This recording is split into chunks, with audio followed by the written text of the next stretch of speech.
que nous allons révéler aujourd'hui est un grand secret. Le carré et le rond, on l'a expliqué. Et pourtant, il faut qu'on fasse une petite digression en évoquant des sujets de Kabbalah, du secret, sans rentrer dans des détails très compliqués, ne vous inquiétez pas. Le monde qu'on appelle le monde du carré, la première contraction de sa lumière, correspond à d'autres noms qui sont cités dans les livres de Kabbalah qu'on appelle le monde du kipoul, le monde du pli.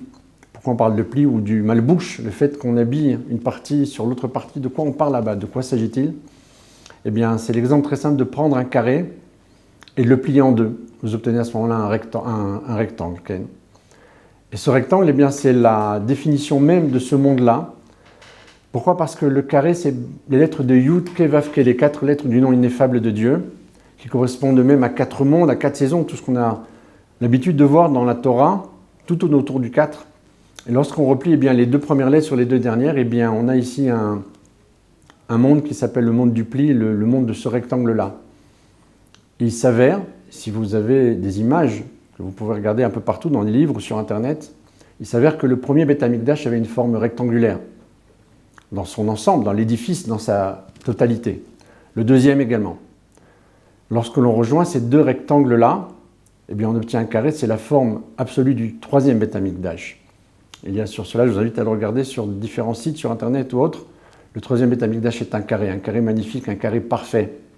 Pour une raison très simple, le Sefer Yetzira nous dit la fin est reliée au début et le début à la fin. De la même façon que Dieu s'est dévoilé au départ, dans la première contraction de sa lumière, dans le premier dévoilement, dans un carré, il le fera de nouveau dans ce dernier instant qui fera basculer de la galoute à la géoula, de l'exil à la délivrance, avec le dévoilement d'un carré lui aussi parfait, qui est le troisième Beth Amikdash.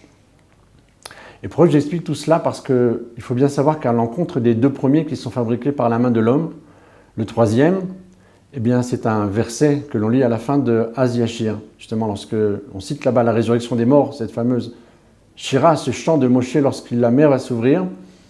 Et la fin, eh bien, c'est Mikdash Adene Konenu Yadecha, ce Mikdash que tu vas construire de tes mains. Et il y a sur cela un fameux Rashi qui dit la chose suivante. Le monde lui-même est construit avec une seule main. Le premier Beth Amikdash et le deuxième aussi sont construits avec une seule main. C'est la main de l'homme. Le premier Beth Amikdash correspond à Avraham dans le Chesed. Le deuxième à Yitzhak dans la Gvura. La bonté et la sévérité. On a ici un déséquilibre.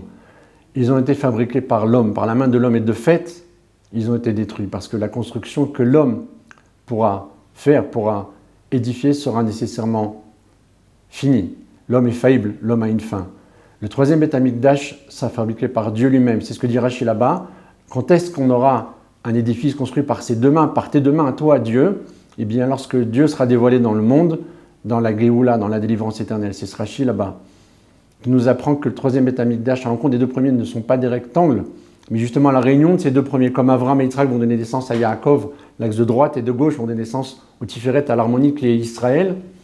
Eh bien, cette image-là aussi est vraie pour le troisième Beth Amikdash, mais avec une différence fondamentale. S'il est éternel, et il est éternel, il est construit par Dieu lui-même et pas par la main de l'homme, parce qu'il est construit par l'homme, nécessairement, il est détruit. Il y a ici un message énorme, un message extraordinaire, le dévoilement de ce carré fameux, absolu, qu'on appelle parfois aussi Souka, qu'on appelle aussi parfois Choupa, comme on l'a évoqué dans un cours précédent. Eh bien, c'est le carré, parce que c'est le mariage entre Dieu et le peuple juif. C'est la Souka, parce que comme l'on dit dans la fête de Sukkot, Arachamon yakim lanu atsuga David anofelet, que soit béni donc le Dieu qui va reconstruire la Souka de David qui est tombée. De quelle Souka parle-t-on là-bas?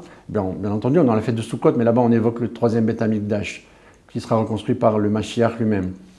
Et pour évoquer un dernier point, et pour citer le Rambam dit dans les lois sur les rois que le Mashiach va construire le Beth Amikdash. Alors il y a ici Marloquet, il y a discussion entre Rashi et Rambam, a priori, bien non, pas du tout. Le Rabbi de Lubavitch explique ça de façon magnifique.